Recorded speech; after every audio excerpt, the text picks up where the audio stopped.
Delhi CM Arvind Kejriwal కు ఢిల్లీ హైకోర్టులో ఎదురుదెబ్బ తగిలింది. ట్రయల్ కోర్టు తీర్పుపై స్టే విధించాలంటూ కీలక తీర్పు వెలువరించింది. దీన్ని సవాల్ చేస్తూ కేజ్రీవాల్ సుప్రీంకోర్టుకు వెళ్లారు. బుధవారం విచారణ చేపడతామని సర్వోన్నత న్యాయస్థానం తెలిపింది. లిక్కర్ పాలసీకి సంబంధించిన మనీ లాండరింగ్ కేసులో బెయిల్పై ఢిల్లీ సీఎం అరవింద్ కేజ్రీవాల్ కు హైకోర్టులో రిలీఫ్ దక్కలేదు. ట్రయల్ కోర్టు మంజూరు చేసిన బెయిల్పై హైకోర్టు స్టే విధించింది.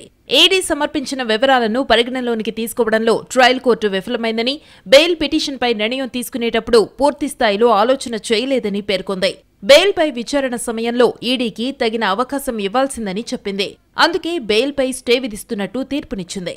ఈ కేసులో కేజ్రీవాల్ కు సాధారణ బెయిల్ను మంజూరు చేస్తూ ట్రయల్ కోర్టు గురువారం తీర్పు వెలువరించింది. అయితే ట్రయల్ కోర్టు తమ వాదనలకు తగినంత సమయం ఇవ్వలేదని ఆరోపిస్తూ ఈడీ హైకోర్టుకు వెళ్లింది.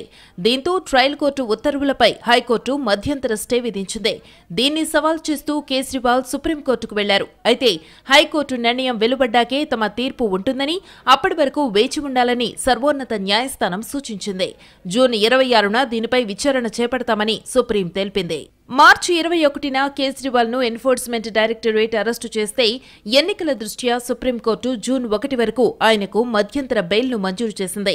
మళ్లీ జూన్ 2న కేజ్రీవాల్ లొంగిపోయారు.